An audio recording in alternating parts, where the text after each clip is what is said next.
You're on the You air. are being recorded as we speak. Truth, what is truth?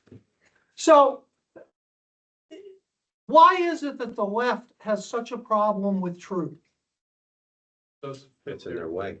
Sure, but it goes back to the Garden of Eden. What did Satan say in effect? Be as God. You will be, and it says like God. That doesn't translate well into English. But here's what Satan's really saying. He's saying you will be your own God. You will have the same role in your life that God should have. And what is the role specifically that he's addressing there?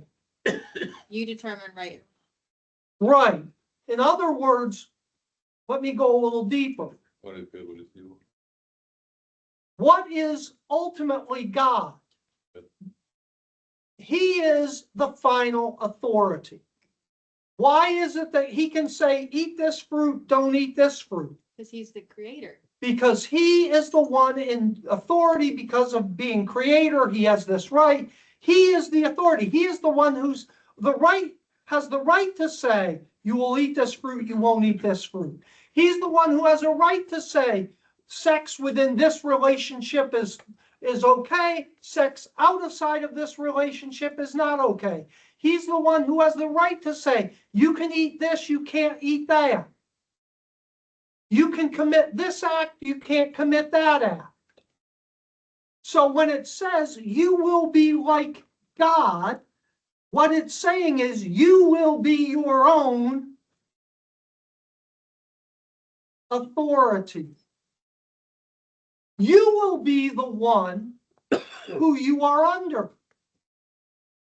So how does God go about establishing his authority? He speaks.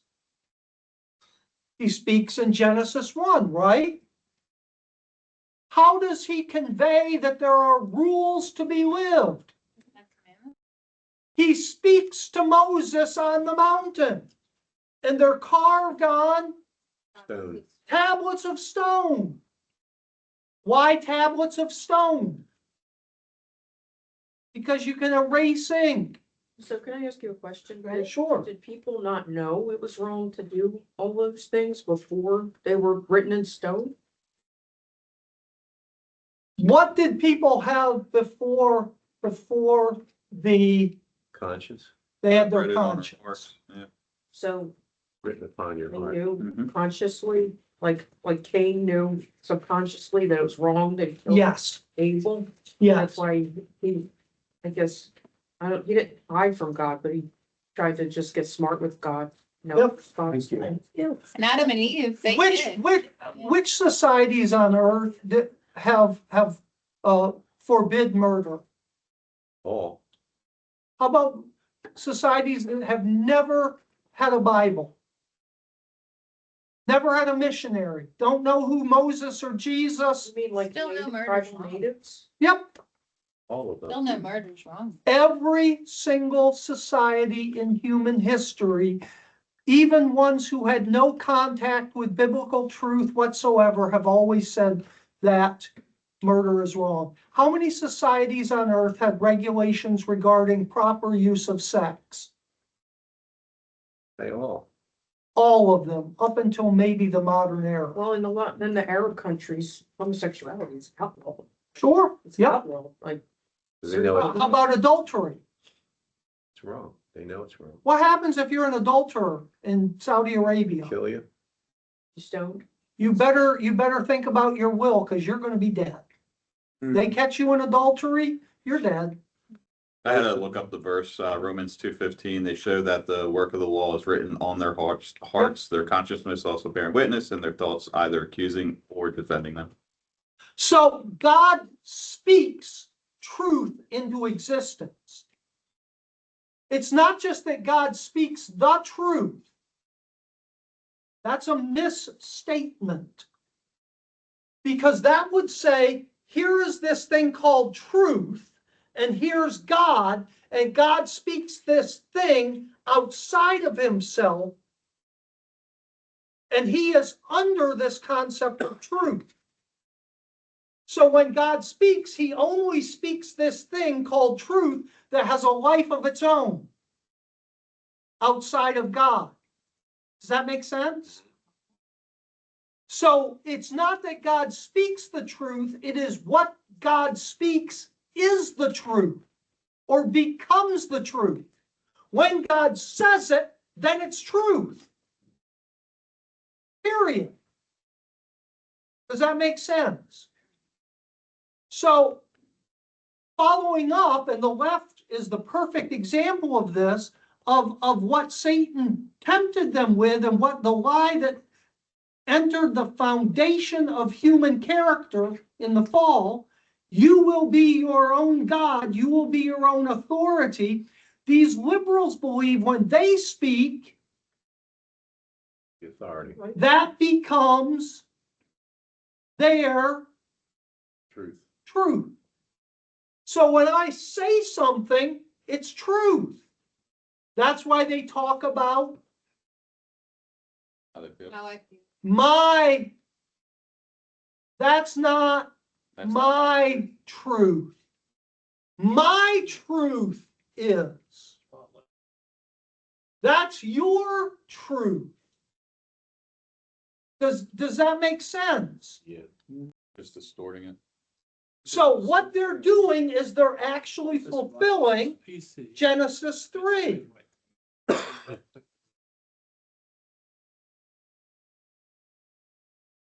When I was listening to a debate where Charlie Kirk was debating and he was talking about it was basically abortion. And he starts at the very beginning and he addresses that and he says, okay, what's your moral code? What do you live by? Nothing about scripture, nothing. He wants to meet them where they're at and he wants to hear what they say. And if they say, well, they start talking about like, you believe murder's wrong. Well, abortion is murder. And then he goes on this whole thing, but he exactly talks about that. It's like everybody lives by some type of moral code or conduct. What is it? Or at least they know about it, even though they Right. don't adhere to it. Right. What's the weakness? Acknowledge it. What's the weakness with conscience as our guide? You can play games. We justify it. What did I really think that? Fallible. Yeah. What does the Bible talk about with conscience? It was Hearts are seared. rules. It can get seared, right? Yeah, the Bible talks about their consciences have been seared with a hot iron.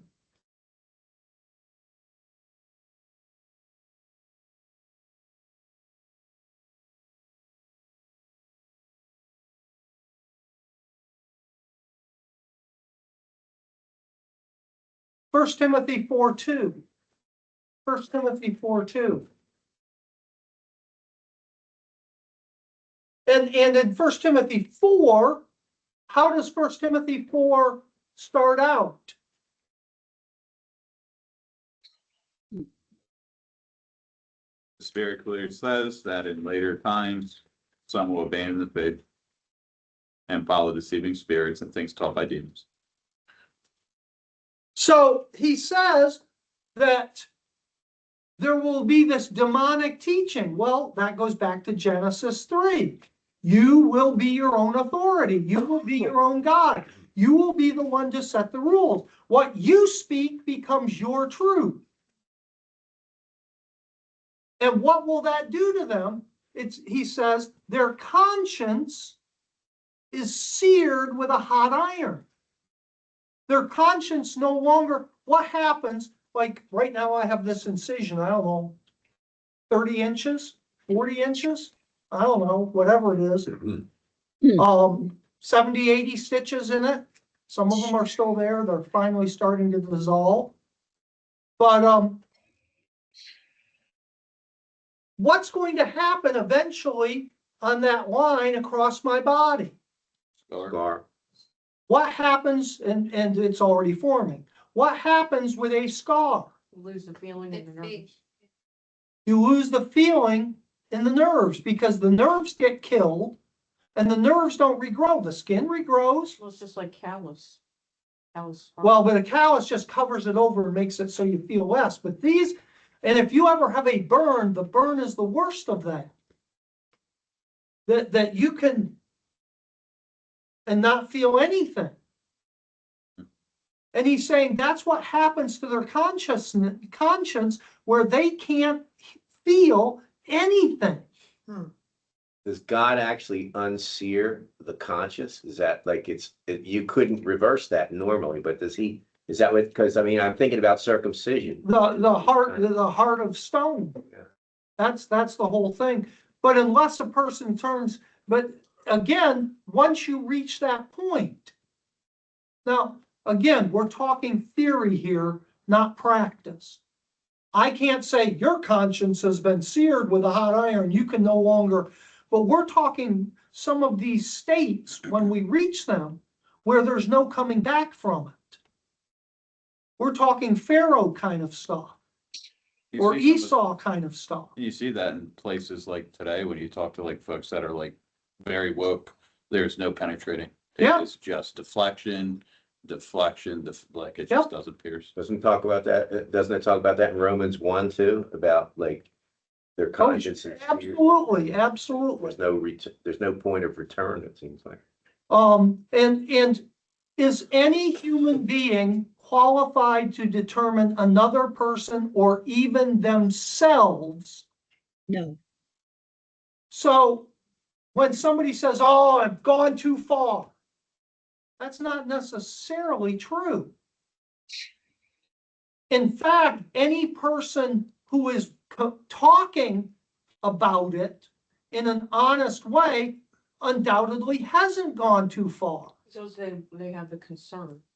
If they wouldn't have the concern, if they were too far gone. Yeah. The person who is too far gone is the person that it doesn't phase them. faze them. So is Esau just sorry because of the consequences then? Or Who knows?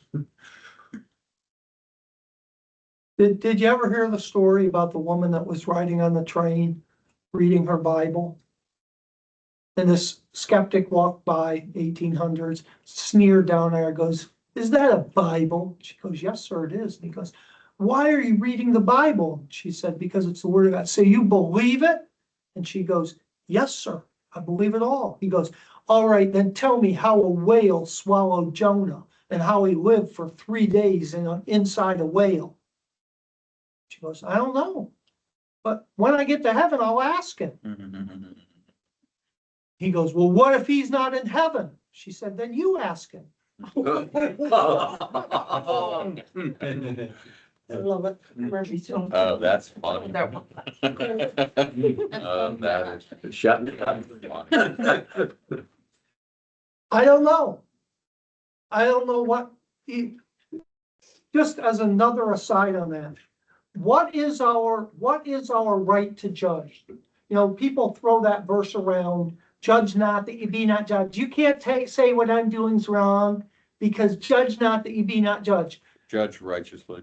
And then you go to 1 Corinthians, says judge righteous judgment. What are we allowed to judge in people?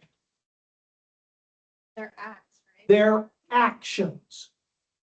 In fact, we're commanded to do that. False teachers, you will know them by their Acts. fruits, their acts, what they do, what they teach. And we are to examine that. That's judging, right? We're fruit inspectors. And that's even consistent with what you were talking about this morning, just being rebuked, is that of a wise man. Yep. It's continuous. So we're allowed to judge, in fact, commanded to judge acts of people. I can say, this is right, this is wrong based on scripture. Well, you know, God told me to leave my wife and, you know, because he wants me to have love and no. Right? Right. What can I not The heart, judge? the heart. In other words, motives. Yeah. I am not allowed to judge motives. And that's the verse, man looks on the, Outside. what's the outside? Actions. Actions. God looks at the heart. I don't know why you're doing what you're doing. Oh, you're doing that because you hate me. I don't know that. And where we often fall into non-Christian judgment is when we begin to really assume we know the motive. Oh, they lied to me. They hate me. Maybe they didn't know that was a lie. Maybe they were angry and now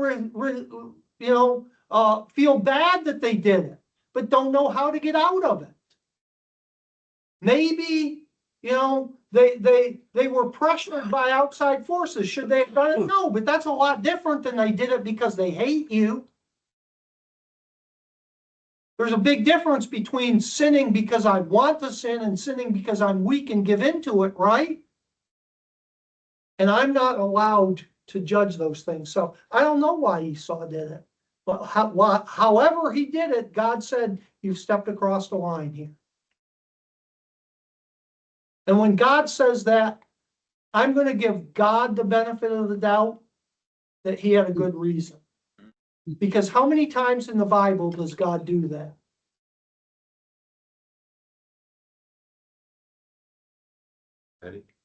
How many times does God say, I don't care if you're living or dead, your life is over.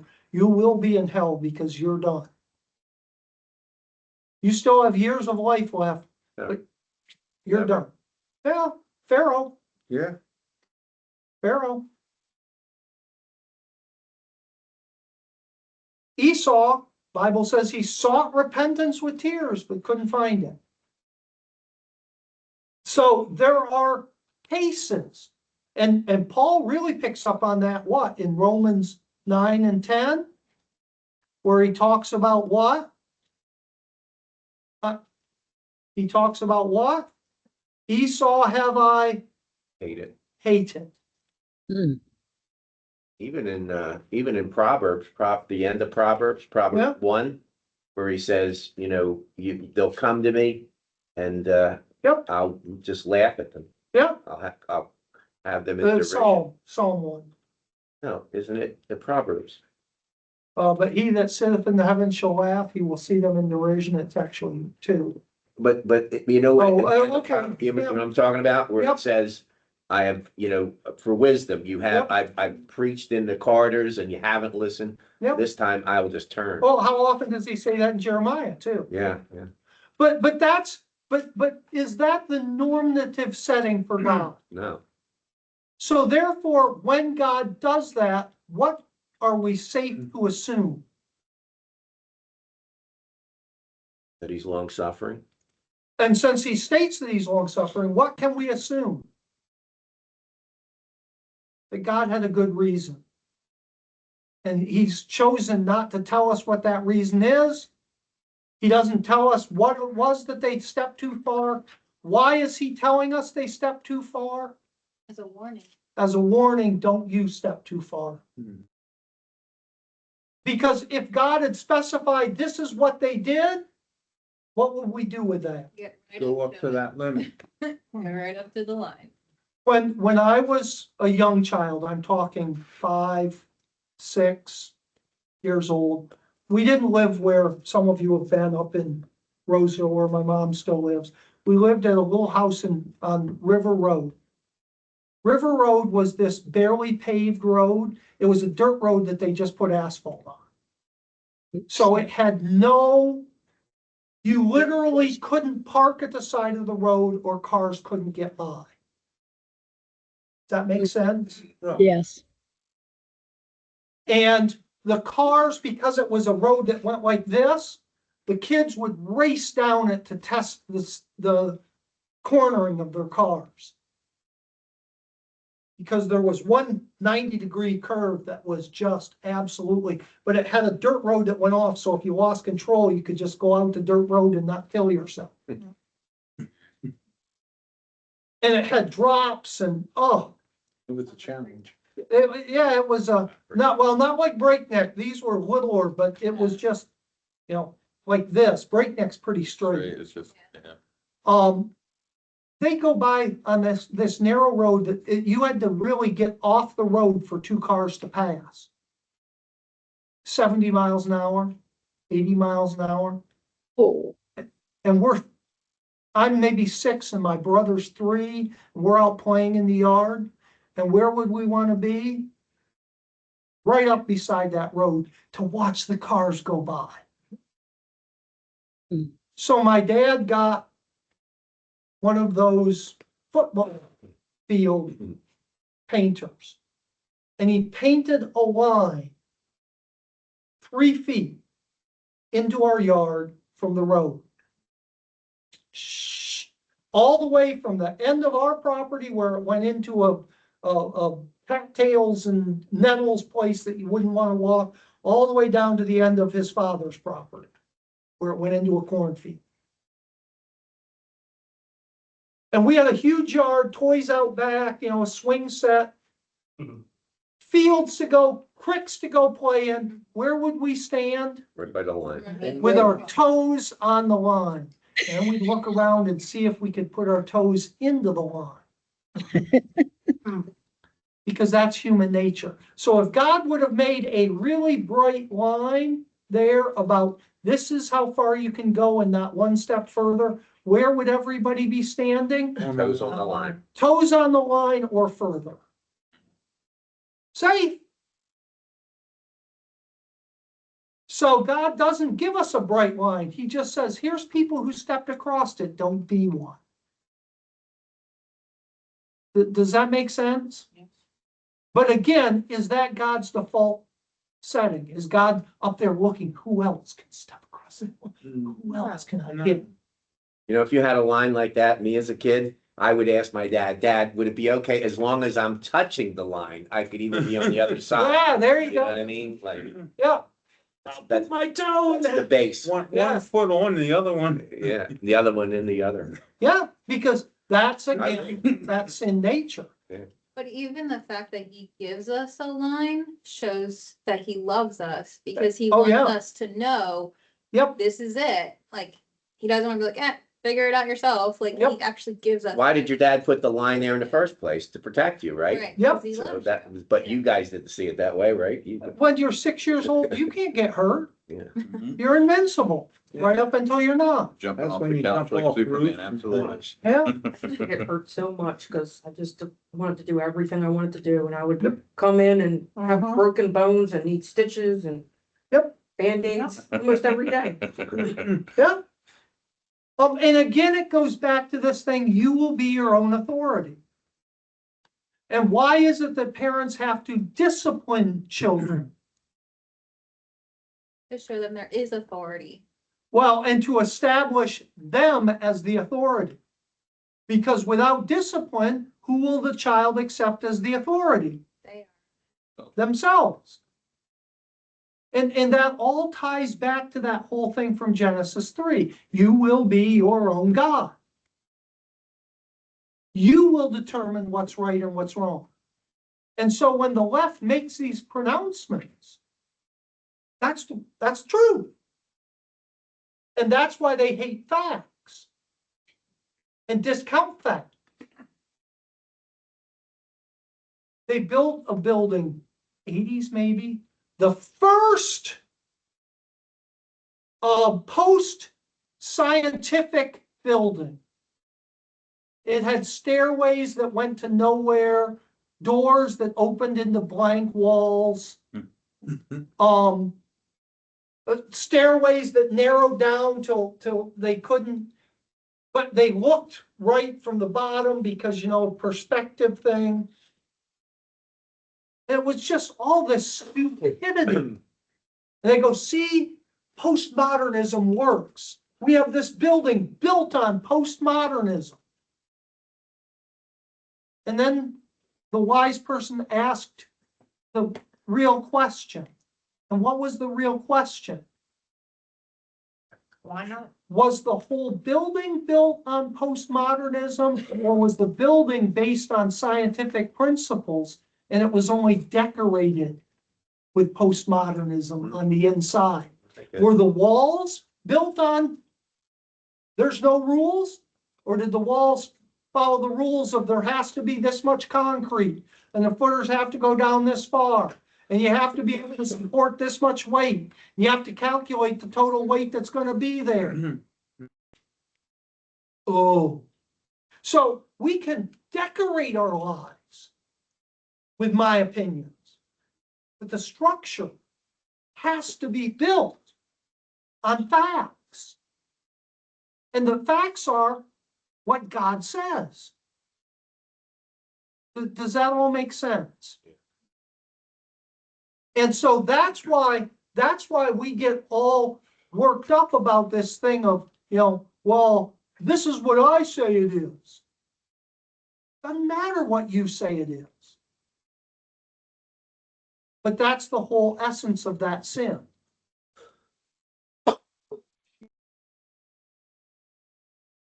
That makes sense?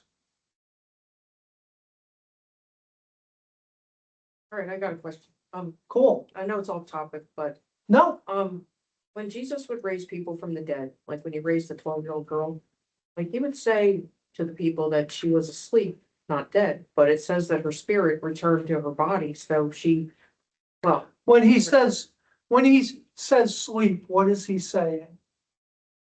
body is asleep, No, spiritual asleep. Sleep till the end. he's using and this again, when we read the Bible, how do we always have to read the Bible? In context. And that context has a lot of different things. When they first started doing AI, and that would be interesting to see how AI would translate that. When they first started doing that, they tried to get AI to translate the phrase out of sight, out of mind. Now, when I say out of sight, out of mind, what do I mean?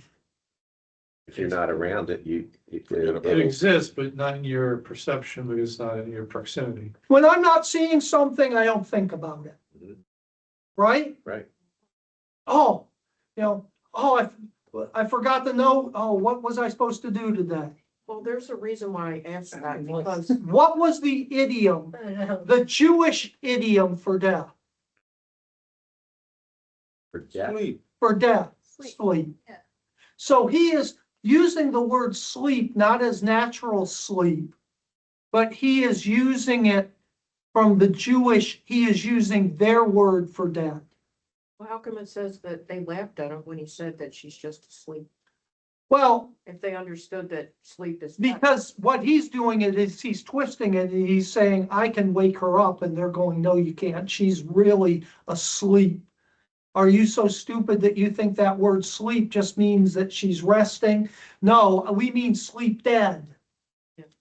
Well, I only ask that because some people on the internet, in the comment sections about when they talk about God, they think that everybody that's dead right now is in some kind of state of sleep until the day of judgment. So it's a Christian theology called soul sleep. Meaning that until Jesus comes back, that everybody's waiting to get into either heaven or hell or whatever. And so that's what a lot of people believe. A lot. Here's the problem with that. Yeah.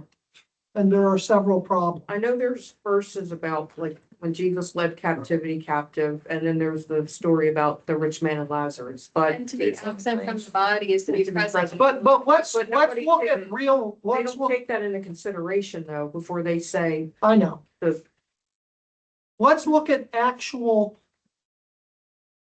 things that we can verify in scripture. Because you can argue, what does that mean? And I'm going to do a little bit of that in a minute. It would be post-resurrection of But- Jesus, right? Because he's but- the first to raise from the dead. Here's the thing, who appeared with Jesus on the Mount of Transfiguration? Moses and Elijah. Were they asleep? No. Why weren't they asleep? They didn't die. They You're were right. just waking up. Yeah. Moses died, I'm thinking of Elijah. and so why wasn't he asleep? And apparently, going up like Elijah did is a form of death, because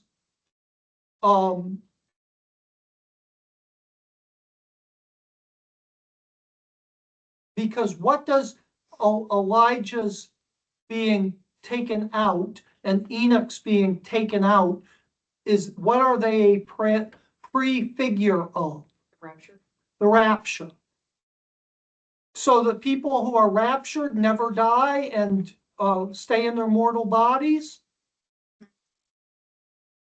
No. So although it is not the way we talk about death, it has the same characteristics of death.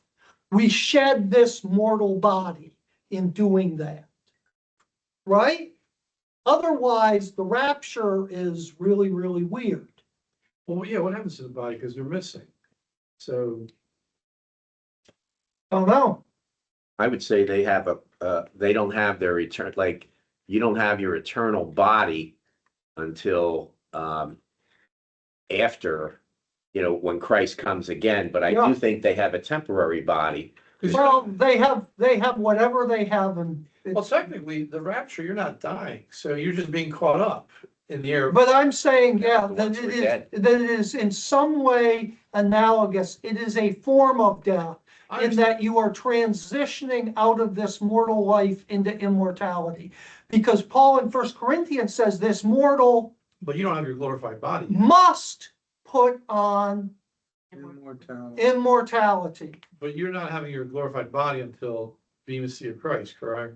Or a judgment, great white throne. Here's the whole other problem. When they talk about soul sleep, they're acting like, okay, here's the universe right here. And that universe is moving through time 1 second at a time. There's a yesterday, there's a tomorrow, there's a today. There's a this minute, there's a next minute, there's 10 minutes ago. And everything in that universe is moving through time. Einstein says it moves a little differently some places and sometimes, but it's still moving through time.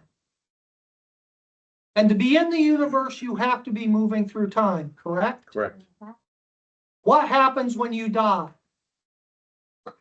Because you see, we act as though, oh, he died 1,000 years ago, that when he died, he's still in time. He's still moving through time with us. So, when Jesus died, that was 2,000 years ago. When Peter died, that was 2,000 years ago. He's been dead for 2,000 years.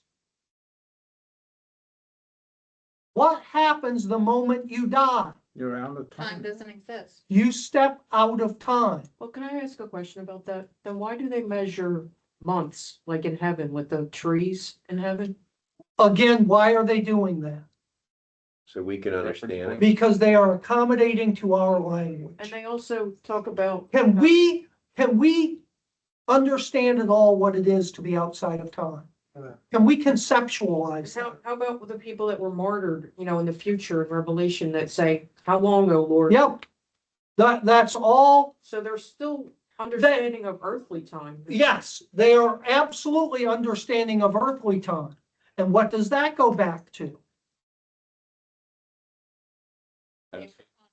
We are surrounded by a great, Cloud of Cloud of witnesses. witnesses. who are those great cloud of witnesses? Beings who are outside of time.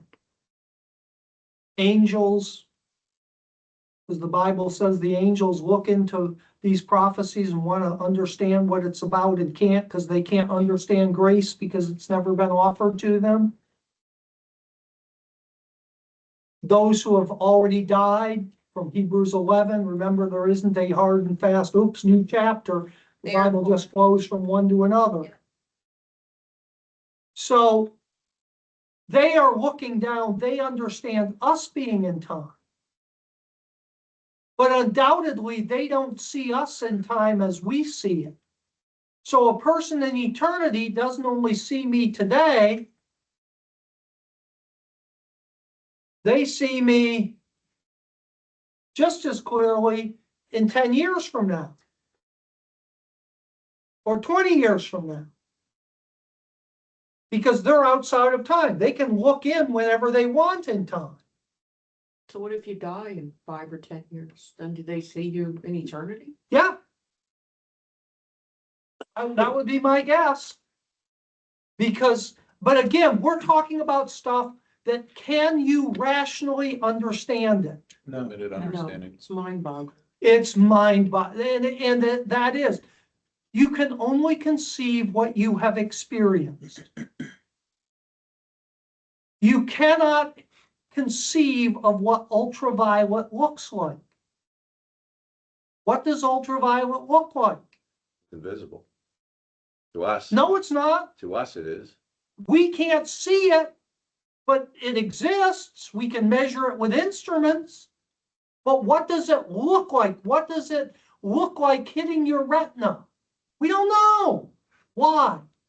Because we can't experience it. And if one human being was born with eyes that could see ultraviolet, would they be able to communicate to the rest of us what ultraviolet really looked like? no, No, because we wouldn't have a frame of reference. They can say, well, it's like purple, but different. Well, how's it different? forget it. Do you see what I'm saying? Mhm. We cannot grasp eternity. That's why the Bible says, eye has not Seen. seen, Ear has not- ear has not heard, neither has it entered into and the translations are a little different. Some of them say the mind, some of them say the imagination, the things that God has prepared for those who love him. So when in Revelation, is Revelation an accurate depiction of heaven? It's exactly like heaven is going to be. No. Either that or 1 Corinthians is wrong.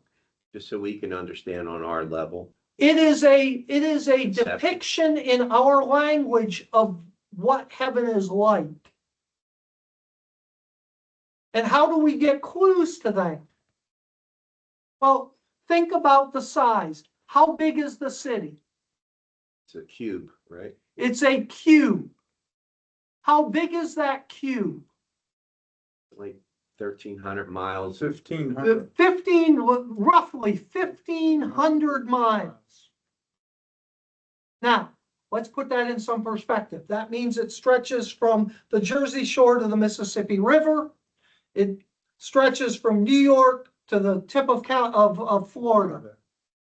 That we can understand. No problem. But it is 1,500 miles high. That's So- actually up into the space. How high do planes fly? 40,000. 30,000 feet. Airliners generally are right around 30,000 feet. How many miles is that? 5,280 feet per mile. About So if you're 6 miles. 6 miles, how high does the highest non-spacecraft plane fly? Things like the SR-71 or the A-12. 80,000 feet. What's 80,000 feet? We'll divide it by 5 and you get 16 miles. 16 miles, 1,500 miles. How high is the space station? The ISS. I think it's like something like 200 miles, something like that. You can actually see it. We went up. Yeah. Ron's not here, so. Ron's not here, but he has a schedule of when it passes by. We watched it go over the post office there. Yeah. It's a couple hundred miles up, couple hundred miles, 1,500 miles. You can actually see it from here Yes, Oh, with a Yep. telescope or just with your eyes? With your naked eye. naked eye. We saw it. Oh. And it's like a star that just goes across. That's cool. I have a map at home. It's an electronic map. It's called Geocron. And I have the world laid out. I have it on a 43-inch TV. And I have the path of the ISS. And I get pictures live from the ISS coming into my screen too. And it's so cool because you know exactly when it's going to be over top of you. You can go outside and see it. Yeah, Cool. so 1,500 miles. And John is seeing this 1,500 mile city. And then he goes on and says, and there was a wall around the city, wondrous high, 200 meters. Now, if I, as a human being, am standing at the perspective where I can see something that is 1,500 miles wide, can I see something 200 meters tall? Not too likely. Do you see what I'm saying? Sure. So there's clues in here that he's just describing things that people will have a visceral response to. Because if you lived in a medieval, in an ancient area, and you had a city with a 200-foot wall around it, what would that mean? It's for protection, right? So what would that mean? That there's something valuable in there. That you had absolute, was there any way in ancient days that they could overcome a 200-foot wall? No. Unless you're Joshua. But that was, yes, but Joshua didn't do it. Can you Yes, throw a grappling hook up and climb a 200-foot Yeah. wall? Not too easy. Yeah. Can you shoot an arrow over a 200-foot wall? So how come it's so tall then? What is the purpose if nobody that's evil can get in? Then why is the wall gonna be so tall? So again, that's my point, is he's not talking about literal things there. He's talking about things that will give you this sensation of an ancient person, 200-foot wall. Wow, what I wouldn't do to live in a city with a 200. I'd never have to worry about the evil things out there getting in. It reminds me It's of, the conception. Yeah. I think it was Jim Elliott, who's the gentleman who would do the airline and drop off things to the indigenous tribes, but they ended up killing him. Yeah. Yeah. That was him. Jim Elliott, right? And when they brought that one gentleman in from the Nate tribe, Saint flew the plane. gotcha, when they brought that one gentleman from the tribe and they brought him to the Western world and he came back to go and talk about a grocery store, it was like unimaginable to them. Yeah. Like McDonald's or something. Yeah. Yeah, you just drive up to Yeah. this food house and they hand you through Yeah. food through the window as much as you want for nothing. Yeah. He goes, no, I had to pay for it. No, you didn't. Well, I handed them my card. What's Yeah, but they just gave it back to you. Yeah. Think about that. Yeah. Well, and it's funny you mentioned that with the wall, because like a lot of movies, I'm thinking of like All Dogs Go to Heaven, which I know is really not Right. scriptural, but Yeah, they're like floating on clouds and all this stuff. she makes it like it's like the heaven's Yeah. boring. Yeah. And the dog doesn't want to stay there. He wants to go back to his earthly Right, life. right. Yeah, Yeah. yeah. So again, the whole Bible is putting, when it talks about, why is it that the whole Old Testament is almost, not all, but almost all history? Even in the prophets, how much of the prophets is about telling God said this and then 2 weeks later it happens? Not prophecies of thousands of years. They're there, but it's far more of it. When you read through Isaiah, far more of it's about right in the next 3 months. Because we learn from history. Because we can comprehend history, but we can't comprehend eternity. So God teaches us through what we know, not through what we can't imagine. A lot of the New Testament builds off of the Old Testament, so you have to have that foundation. And he tries to get us in the New Testament closer. So we have things like Revelation, where he tries to describe in our limited capacity what eternity is like. 2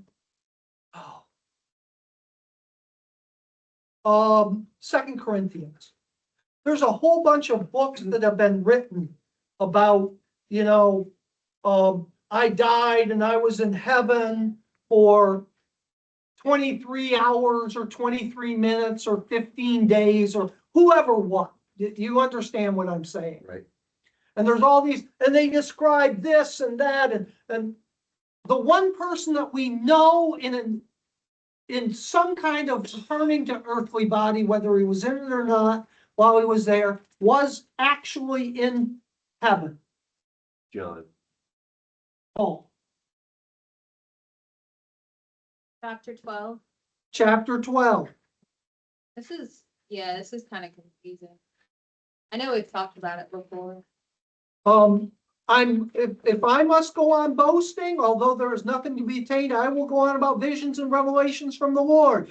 I know a man in Christ, he's talking about himself, who 14 years ago was caught up to the third heaven. Whether it was in the body or out of the body, I don't know. God knows. He says, I couldn't even tell whether I had a body or not. So when we argue about is there a body or apparently we can function perfectly fine without a body. How's that happen? I don't know. But he goes, I might have been out of the body, might have been in the, who knows? I couldn't tell the difference. And I know that this man, whether in the body or apart from his body, I don't know, but God knows, was caught up to paradise. And he heard, the NIV says, inexpressible things that a man is not permitted to tell. Why is he not permitted to tell? That's no eye has seen, no ear has heard, no mind has. Because You wouldn't know it. Yeah. it wouldn't do any good anyway. They're inexpressible things. They cannot be, how's the King James translate that? I don't even know. I didn't even turn. Verse 4, Of where? 2 Corinthians 12. For 12. 12:4. How that he was caught up into paradise and heard unspeakable words. They say unspeakable. The NIV says inexpressible. They're things that you just can't grasp. You can't speak about them. Because a person who hasn't been there has no frame of reference. So one of the things that people argue about soul sleep, am I asleep or am I conscious? Well, if I step into eternity and I'm in eternity, does it matter when I step into eternity? No. Because I'm in the same eternity, so I can be in any time. So if there's 1,000 years on earth before I appear in heaven, that matters nothing. Because I can still go back and forth in those 1,000 years. So you're saying it could be that? I'm saying that they're the same thing when it comes to eternity, because once you're in eternity, time doesn't bind you. You can go back and forth. You're not lockstep moving forward. How about absent with the body, present with the Lord? But again, from the earthly perspective, who cares how much time passes? Yeah. The second I walk out, I'm in eternity. And eternity is different. It's not, okay, I am in this room, I'm here going through time, and I step out, now I'm in this, and we're still going through time. I'm in this room where I can go back, go forward, jump ahead, jump from behind, see the end, see the beginning. It's a heavy concept, you know? So does it matter where I step across that line? Because once I'm there, I have it all. And why is that? So because that's incomprehensible to us. But that's how God sees things. And so when we argue about these things and try to throw them into eternity based on our experience in time, we don't understand the difference between time and eternity. We can't. Yeah. So that would be my explanation. And I think that a lot of people waste an awful lot of time over things that in the end don't make any difference because we don't understand eternity. Yeah. And so that raises interesting questions, and we're done. So is Jesus still on the cross? In one sense, Eternity. in eternity, he is. He's still in that moment because he's still in every moment. Why can he continue to pay for sins? Because he's eternal. Because he's the eternal sacrifice. He's always in that moment. And when we sin, there's always, but he's always out of that moment too. That's why he can say it's finished. But he is but he's eternal in a different way because we're eternal, but We are never eternal. but I thought we will be into eternity, but we have a beginning, he didn't have a beginning. What's the difference between God and every created being? God is eternal. He goes forward and backwards without limit. What are we? What word are we? Finite. No, we are not finite because we go forward forever. Created. We are everlasting. We have a beginning, but we are everlasting. I think people confuse the two. I do. I know. Yeah, but everlasting is I start here And I continue. and it lasts forever. Eternal is back in. But eternal is in both directions.